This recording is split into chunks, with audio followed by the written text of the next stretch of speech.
Ayon sa balita na ito, di umano umuulan ng pera sa Congress, sa Kamara. Naku, pambira. Kaya ito po magkakaroon po ng botohan. Okay? Kung ipapasa na po ang impeachment sa Senado. Tandaan nyo po yung boboto para sa impeachment. Yung pabor sa impeachment. Chances are, nakakatanggap ng pera yan. Sinabi po ni Chanco yan, di ba? Last time, yung pumirma sa impeachment ni BP Sara, nabigyan. Nagkaroon ng nirilisan ng pera para di umano sa proyekto. Pero ganun na rin naman yun. Parang bayad. Kahit si Pulong sinasabi, iipitin. Yan ang nangyayari po ngayon. Takutan. At ang number 1 nananakot dyan, si Charis. Itong si Sandro Marcos. Grabe itong pamilyang Marcos, no? Sakit sa bangs. Ano bang naitulong ng pamilyang Marcos sa Pilipinas? Para matuloy yung impeachment, tatakutin. Iipitin yung budget nyo. Pag hindi kayo papabor sa impeachment ni BP Sara, di umano. So tingnan po natin yan.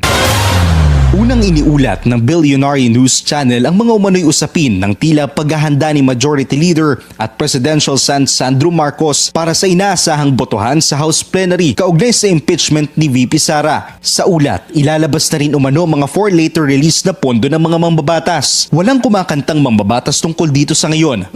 Si Manila 2nd District Representative Roland Valeriano wala raw nababalitaan. So negative, para sa kanya negative. Karamihan naman niya sasabihin negative, di ba? Or itatago, yung iba itatanggi. Pero hindi ka marireleasean ng budget. Or pag yung for later release, marirelease na pag ikaw ay sumang-ayon sa impeachment. Gayon din si Kamanggagawa Party List Representative Elisan Fernando. Wala ring nababalitaan si Novora City Congressman Toby Tiangco, pero sa mensahe niya sa BNC, may lumabas anya ng Special Allotment Release Order o SARO na nagkakahalaga ng 90 million pesos para sa kanyang distrito noong April 17.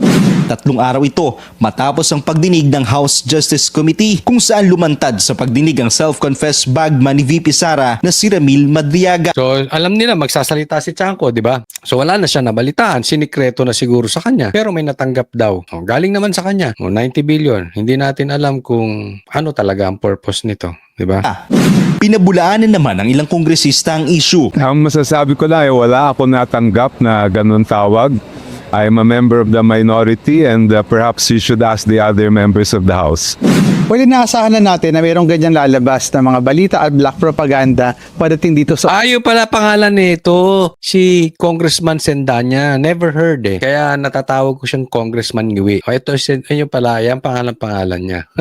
Para sa kanya daw, ina-expect na niya na may darating na ganyan. Ano ina-expect mo? Darating na maleta? usapin ng impeachment. Pero sa dulo, tandaan natin, constitutional mandate ng House of Representatives ang mag-initiate ng impeachment at eventually iakyat ito sa Senado. Ayan, so sa madaling salita, trabaho nila. Trabaho nyo maging patas. Yan ang lagi pinagsasabi nila, trabaho nila yung ginagawa nilang pag-impeach kay BP Sara. Kay Bongbong wala kayong nakita. Alam mo, wala namang problema kung talagang kakasuhan nyo at papa-impeach nyo si BP Sara. Pero halatang halata lang naman, kaya nyo pinai-impeach si BP Sara, hindi dahil sa pagsisilbi sa taong bayan at sisilipin nyo yung kanyang mga nakaw di umano kahit wala naman. Kaya nyo sinisilip si BP Sara dahil ayaw nyo mapaupo sa 2028. Kasi kung kayo ay sisilip sa nakawan at kayo'y sisilip sa mali at kayo'y sisilip sa confidential funds, imposibleng mamimiss nyo si Bongbong Marcos. Andoon po ang issue. Double standard kayo. Ipokrito kayo. Wala pong issue doon sa karapatan, doon sa trabaho ninyo magpa-impeach. Diba? Paano mo napuna? Halimbawa lang to hindi ko sinasabing magnanakaw si Sara. Halimbawa lang ito. Okay? Halimbawa nag-shoplift si Sara at ikaw ang gwardya. Nakita mo, hinuli mo si Porcinto. Tapos pumasok si Bongbong Marcos kinabukasan, hinold up, tinangay lahat ng pera, tinangay lahat ng mga bilihin doon. Tapos wala kang imik. Pumasok, lumabas. Tapos tinatanong ka sinong nagnakaw, hindi mo alam. Naiintindihan po natin. Ulitin ko, hindi ko sinasabing magnanakaw si Sara. Pero for discussion purposes, kung ganun nga ang sitwasyon, na napaka-plastic nyo, mga animal kayo. Napaka-plastic ninyo. Tapos sasabihin mo, ginagawa ko lang ang trabaho ko bilang gwardya. Gunggong. Kung ginagawa mo ang trabaho mo bilang gwardya o binagawa mo ang trabaho mo bilang congressman, imposibleng na-miss mo yung ng hold up, ng limas ng gamit. Naiintindihan po ninyong ibig ko sabihin? Imposibleng na-miss nyo yung mastermind. Huwag nyo, niloloko nyo pa taong bayan kaya nakakabuisit itong mga... Doon na nga kayo sa bundok para meron naman kayong ambag sa Pilipinas. Itong singiwi, oh. Si Congress Miao Kiko Barsaga hindi direktang sinagot kung totoo ba ang aligasyon sa presidential son, pero sinabi niya sa BNC na kagaya ng kanyang ama, kikilos rin ang batang Marcos para ma-impeach si BP Sara at babaliwalain nila ang negatibong epekto nito sa bansa at sa ekonomiya, makuha lang nila ang kanilang gusto. So sa madaling salita, para kay Kiko Barsaga, gagawin nito mga to, lalong-lalo na itong mag-ama, si Marcos at si Sandro, para lang hindi makaupo si Sara. Kahit na lumubog tayo sa kumunoy, kahit na lumubog tayo sa utang, kahit na lumubog tayo sa kahirapan, hindi na nga naaasikaso.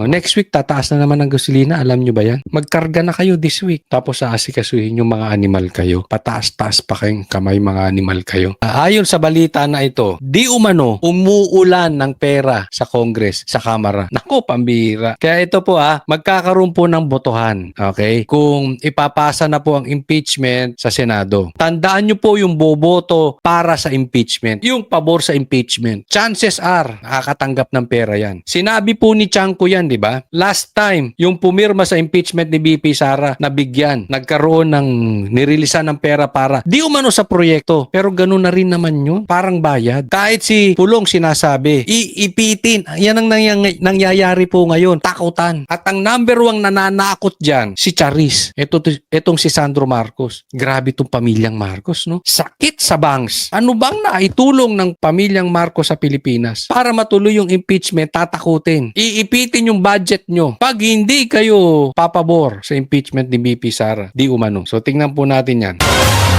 Unang iniulat ng Billionaire News Channel ang mga umano'y usapin ng tila paghahanda ni Majority Leader at Presidential son Sandro Marcos para sa inaasahang botohan sa House Plenary kaugnay sa impeachment ni VP Sara. Sa ulat, ilalabas na rin umano mga for later release na pondo ng mga mambabatas. Walang kumakantang mambabatas tungkol dito sa ngayon.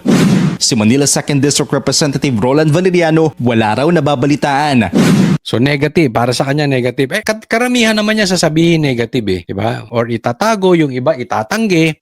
Pero hindi ka marireleasean ng budget. Or pag yung for later release, marirelease na pag ikaw ay sumang-ayon sa impeachment. Gayon din si Kamanggagawa Party List Representative Eli San Fernando. Wala ring nababalitaan si Novora City Congressman Toby Tiangco, pero sa mensahe niya sa BNC, may lumabas anya ng Special Allotment Release Order o SARO na nagkakahalaga ng 90 million pesos para sa kanyang distrito noong April 17. 3 araw ito matapos ang pagdinig ng House Justice Committee kung saan lumantad sa pagdinig ang self-confessed bagman ni VP Sara na si Ramil Madriaga. So alam nila magsasalita si Tiangco, di ba? So wala na siya nabalitaan, sinikreto na siguro sa kanya, pero may natanggap daw. Galing naman sa kanya, 90 billion. Hindi natin alam kung ano talaga ang purpose nito, di ba? Pinabulaanan naman ng ilang kongresista ang issue. Ang masasabi ko lang ay wala ako natanggap na ganun tawag. I'm a member of the minority and perhaps you should ask the other members of the House. Well, inaasahan na natin na mayroong ganyan lalabas na mga balita at black propaganda padating dito sa... Ayo pala pangalan nito, si Congressman Sendanya. Never heard Kaya natatawag ko siyang Congressman Ngiwi. Ito pala, yan pangalan niya. Para sa kanya daw, ina-expect na niya na may darating na ganyan. Ano ina-expect mo? Darating na maleta? usapin ng impeachment. Pero sa dulo, tandaan natin, constitutional mandate ng House of Representatives ang mag-initiate ng impeachment at eventually iakyat ito sa Senado. Ayan, so sa madaling salita, trabaho nila. Trabaho nyo maging patas. Yan ang lagi pinagsasabi nila, trabaho nila yung ginagawa nilang pag-impeach kay BP Sara. Kay Bongbong wala kayong nakita. Alam mo, wala namang problema kung talagang kakasuhan nyo at papa-impeach si BP Sara. Pero halatang halata lang naman, kaya nyo pinai-impeach si BP Sara, hindi dahil sa pagsisilbi sa taong bayan at sisilipin nyo yung kanyang mga nakaw di umano kahit wala naman. Kaya nyo sinisilip si BP Sara dahil ayaw ayaw nyo mapaupo sa 2028. Kasi kung kayo ay sisilip sa nakawan at kayo ay sisilip sa mali at kayo ay sisilip sa confidential funds, imposibleng mamimiss nyo si Bongbong Marcos. Andoon po ang issue. Double standard kayo. Ipokrito kayo. Wala pong issue doon sa karapatan, doon sa trabaho ninyo magpa-impeach. Diba? Paano mo na po na? Halimbawa lang to ha, hindi ko sinasabing magnanakaw si Sara. Halimbawa lang ito. Okay? Halimbawa nag-shoplift si Sara at ikaw ang gwardya. Nakita mo, hinuli mo si Porcinto. Tapos pumasok si Bongbong Marcos kinabukasan, hinold up, tinangay lahat ng pera, tinangay lahat ng mga bilihin doon. Tapos wala kang imik. Pumasok, lumabas. Tapos tinatanong ka sinong nagnakaw, hindi mo alam. Naiintindihan po natin. Ulitin ko, hindi ko sinasabing magnanakaw si Sara. Pero for discussion purposes, kung ganun nga ang sitwasyon, na napaka-plastic nyo mga animal kayo. Napaka-plastic ninyo. Tapos sasabihin mo, ginagawa ko lang ang trabaho ko bilang gwardya. Gunggong. Kung ginagawa mo ang trabaho mo bilang gwardya o binagawa mo ang trabaho mo bilang congressman, imposibleng na-miss mo yung ng hold up, ng limas ng gamit. Naiintindihan po ninyong ibig ko sabihin? Imposibleng na-miss nyo yung mastermind. Kung niloloko nyo pa taong bayan, kaya nakakabwisit itong mga... Doon na nga kayo sa bundok para meron naman kayong ambag sa Pilipinas. Itong singiwi, oh. Si Congress Miao Kiko Barsaga hindi direktang sinagot kung totoo ba ang aligasyon sa presidential son, pero sinabi niya sa BNC na kagaya ng kanyang ama, kikilos rin ang batang Marcos para ma-impeach si BP Sara at babaliwalain nila ang negatibong epekto nito sa bansa at sa ekonomiya, makuha lang nila ang kanilang gusto. So sa madaling salita, para kay Kiko Barsaga, gagawin nito mga to, lalong-lalo na itong mag-ama, si Marcos at si Sandro, para lang hindi makaupo si Sara. Kahit na lumubog tayo sa kumunoy, kahit na lumubog tayo sa utang, kahit na lumubog tayo sa kahirapan, hindi na nga naaasikaso. Next week, tataas na naman ang gasolina, alam nyo ba yan? Magkarga na kayo this week, tapos aasikasuhin yung mga animal kayo. Pataas-taas pa kayong kamay mga animal kayo.